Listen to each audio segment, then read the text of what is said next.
सुब्रमण्यम स्वामी कहते हैं कि इंडिया गठबंधन से कोई चेहरा हो सकता है और इंडिया गठबंधन मोदी को हरा भी सकता है अगर राहुल और सोनिया को उसमें से हटा दिया जाए। नहीं, हम इस तरह की कोई न टिप्पणी करते और न हमारा निष्कर्ष है। वो उस पार्टी के आकर्षण के केंद्र हैं।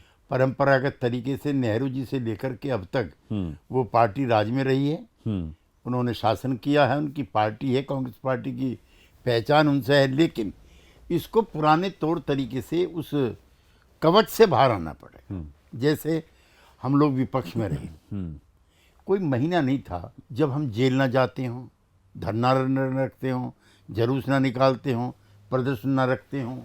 अब सारी चीज़ें इसी पे तय कैसे करोगे? ये तो फेक भी है, रिमर मॉन्गरिंग का सबसे बड़ा केंद्र भी है।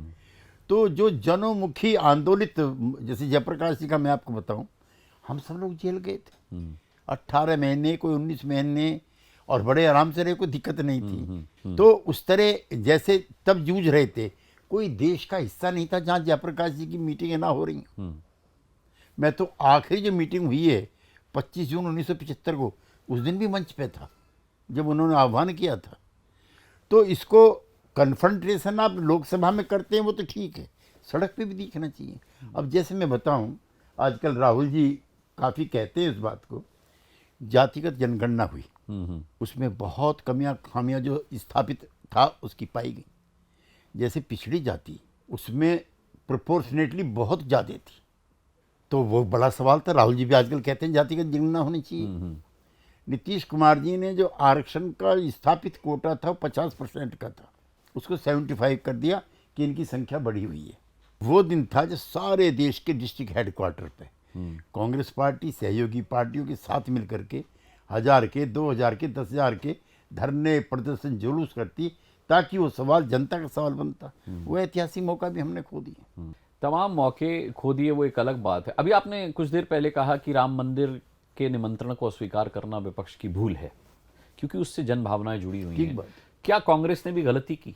मैं इंडिया गठबंधन के भविष्य के लिहाज से पूछ रहा हूं। जब भी कांग्रेस आप सही पूछ रहे हैं। मैं पहले ही अपने प्रारंभिक संबोधन में कह चुका हूं कि इस समय जो जन उभार है उसमें निमंत्रण को अस्वीकार नहीं करना चाहिए था। आप स्वीकार करते और अपने सुविधा से कोई तारीख तय करते रामलला के दर्शन की। असमर्थता जाहिर करते थे बाद में? क्या नहीं, असमर्थता भी नहीं जाहिर, या मीटिंग थी? नहीं, मैं डिसएग्री करता हूँ। अच्छा, बिल्कुल। राम हमारे आराध्य हैं, हमारी पहचान है। मैं फारूक अब्दुल्ला साहब की भी इसमें नाम लेकर के तारीफ करना चाहता हूँ, जिन्होंने कहा वो हिंदुओं के नहीं, हम सब के हैं, वो इमाम हिंद हैं। तो जब इस्लाम को मानने वाले भी ऐसा कह रहे हैं तो हम तो सनातनी हैं, हमें क्यों कहना चाहिए?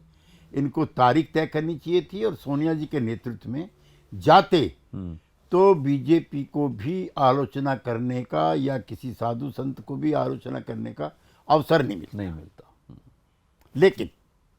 लेकिन भी सुन लीजिए, ये बीजेपी का मंदिर नहीं है, जाहिर सी बात है। ये मोदी जी की प्राण प्रतिष्ठा नहीं हो रही है, भगवान श्री राम की हो रही है, और भगवान श्री राम का मंदिर है। और इसे आप जाकर ही साबित कर सकते थे। वो भी और ये भी जो कर रहे हैं वो भी नहीं करना चाहिए। क्यों भारतीय जनता पार्टी के नेता रोज बयान देंगे?